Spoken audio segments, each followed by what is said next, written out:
I can go back long, but I will start at 2002 when I make my move to professional football, and I ended up in Germany. Before I did a lot of coaching in amateur leagues in Holland, from youth coach to coach of the first teams.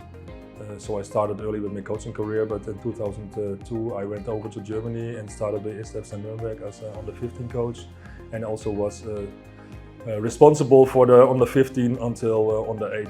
And then my journey starts, and I think looking back now after 23 years, from the 23 years I was 15 years coaching in Germany. Highlights for me are FC Hansa Rostock under 17, when I had the possibility to train Tony Kroos. You all know it was a coincidence thinking, but on the other side it's good to have the main standard in your head, what's absolutely world class, and everything what's beyond.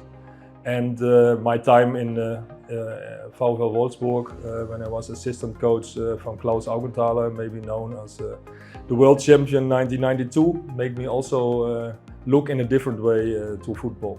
After that I was in different continents. I worked in Africa and Libya, in a country with a lot of problems and political struggles, but yeah, also give me a lot of experience in Arabic countries. I was half a year in Indonesia, so I know also what it means to work in Asia.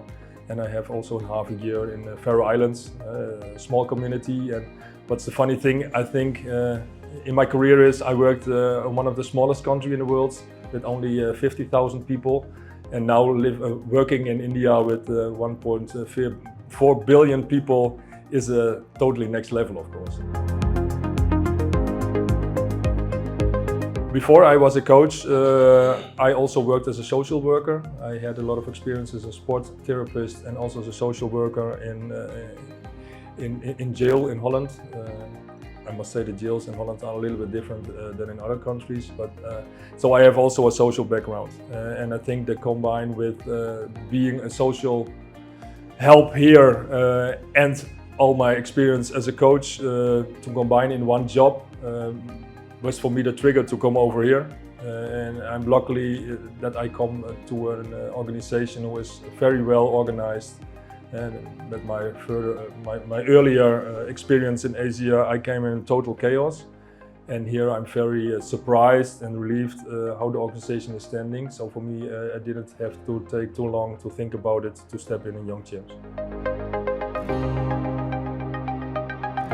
My football philosophy is always look what's there and take the best of it. And you can't say that's one football philosophy I have, because when you don't have the quality, you always it's you as a coach to make the step down or to make the step up. So it compares to also the culture of the country, the quality of the players, how emotional are they. Yes or no, when you see my under 19, because I'm also under 19 coach, it's a team with a lot of potential and a lot of energy. So then as a coach you must step back a little bit more than that you overheat them. So that's, and in Indonesia, yeah, the culture is totally different as it is in Arabia. In Arabia is way more about ego and strong personalities. In India it's a little bit easier. So, but in the end my philosophy in football is a clear line. What you have to do when we have the ball, what have you do when you lose the ball, and what you have to do when you are in defending zone. So for all the clubs, I think for them it's clear when I left that the philosophy is clear, and we together as a team you have to perform, and that's not only the players on the field but also the people around. And when I then come back on Young Champs again, a lot of positive young, talented employees who are working every day very hard, giving their best. That positive energy brings also that our players have this energy. So it's not allowed, and it is not only the players who make this project successful. I think the biggest success is that we have a lot of motivated, young, energetic, really qualified and talented employees.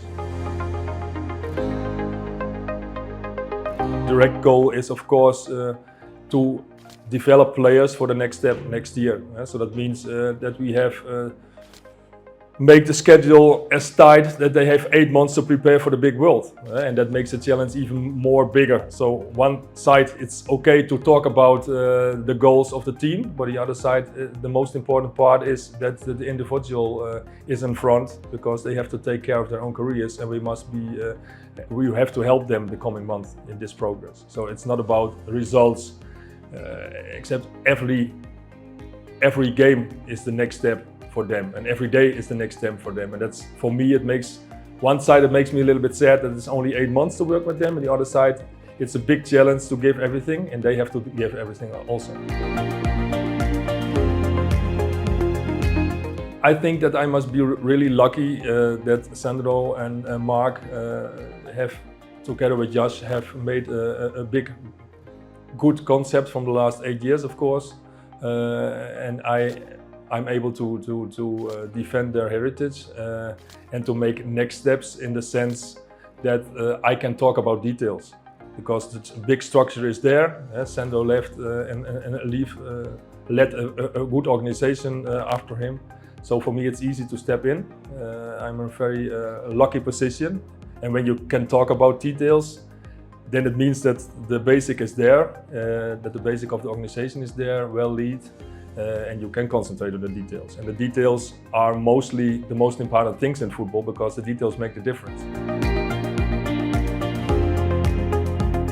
Wow, that's hard, because when you're working in professional football, you're normally 6-7 days a week you're working with this, and that's for money. So I don't have a lot of other hobbies, because I don't have the time for it. But when you ask me, it is sailing yeah, but like I said, the last years I didn't have a lot of time for it.